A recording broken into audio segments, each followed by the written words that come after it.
नमस्कार दोस्तों, मैं अंकुर उपाध्याय स्वागत करता हूं आप सभी का आपके अपने YouTube channel share market analysis में।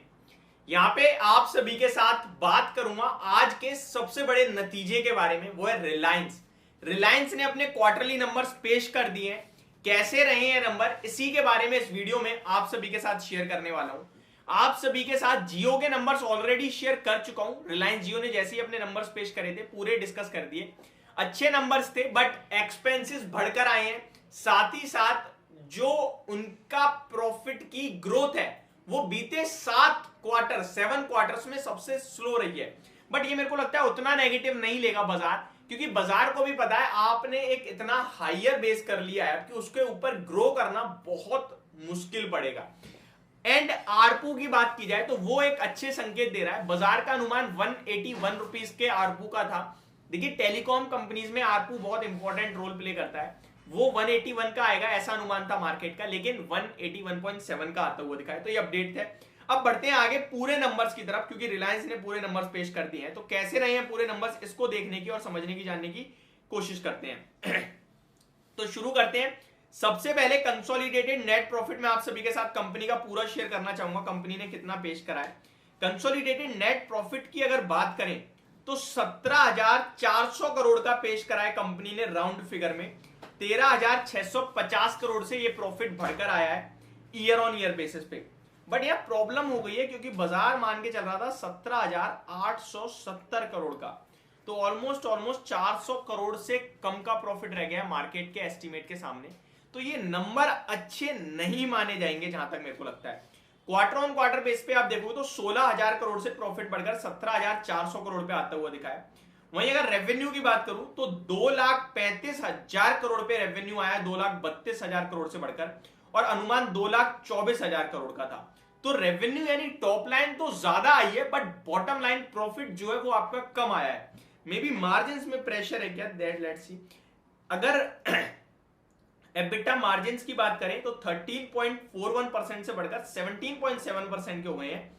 बहुत अच्छी ग्रोथ है, बट अनुमान तो 17.97% का था। तो अनुमान से हल्के से कमजोर रह गए हैं मार्जिन भी। कामकाजी मुनाफा देखोगे तो 40,970 करोड़ पे आया है, 31,220 करोड़ से बढ़कर, और अनुमान 40,300 करोड़ का था। तो कामकाजी मुनाफा में अनुमान को बीट करा है। बहुत ही इंटरेस्टिंग नंबर है। आप नेट प्रॉफिट अनुमान से हल्का कमजोर, रेवेन्यू बहुत अच्छा, मार्जिन्स अनुमान से हल्के कमजोर, और कामकाजी मुनाफा अनुमान से अच्छा।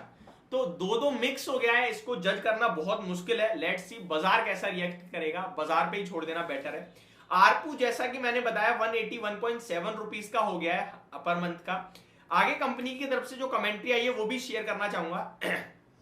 Company says outstanding debt 2,96,000 crore का as on September 30। Company says cash and cash equivalents 1,78,000 rupees पे है। Cash and cash equivalent company के पास 1,78,000 करोड़ के हैं, और डेट कंपनी के पास 2,96,000 करोड़ का है 30 सितंबर तक का। Company says capital expenditure for quarter was 38,815 crore rupees. तो इस क्वार्टर में जो कैपिटल एक्सपेंडिचर यानी खर्चा हुआ है वो 38,800 करोड़ का हुआ है। Company says weak global demand and supply over and continue to impact downstream margins. तो ये कंपनी कह रही है कि दुनिया भर में थोड़ी सी ग्लोबली जो है वीक है डिमांड सप्लाई, जिसकी वजह से मार्जिन्स पे प्रेशर पड़ रहा है। Company says first exploration well in block KG UDW1 is plan to be drilled in 2H FY financial year 2024, यानी सेकंड हाफ में अच्छा शायद होगा, ऐसा कंपनी बोल रही है। Company executive says supply uncertainties to keep gas prices firm in near term. Company executive says Indian gas demand growth remains resilient. तो भारत की गैस डिमांड तो बढ़िया रहने वाली है, कंपनी ने कहा है। Company executive says capex to peak in financial year 2024, यानी कि करंट फाइनेंशियल में केपेक्स फुल पीक पे पहुंच जाएगा। Company says Isha Ambani, Akash Ambani, Anant Ambani assume office as non executive directors. बाकी ओवरऑल नंबर्स को लेकर मैं ज्यादा कुछ नहीं बोल पाऊंगा। नंबर्स पे बाजार कैसा रिएक्ट करेगा वो बाजार पे ही छोड़ देते हैं, क्योंकि जैसा कि बताया एक तरफ अच्छा तो एक तरफ खराब, एक तरफ अच्छा तो एक तरफ खराब है। ओवरऑल स्लाइटली नेगेटिव जाना चाहिए था, बट ऑलरेडी शेयर का प्राइस काफी घटा हुआ है, तो मेरे को उतनी कुछ ज्यादा नेगेटिविटी नहीं दिखती है। बाकी ग्लोबल मार्केट से नेगेटिव संकेत दोबारा आ रहे हैं, मंडे के लिए एक नेगेटिव मूड माहौल बन रहा है। बट मैं इस स्टॉक को इस भाव पे या फिर गिरावट में सिर्फ और सिर्फ बाय और बाय ऑन डिप्स की सोचूंगा। मैं बिक वाली की ज्यादा नहीं सोचूंगा क्योंकि बहुत अच्छा भाव मिल रहा है। होप आपको ये पूरी वीडियो समझ में आई होगी। Thank you so much for watching this video. Have a great day guys.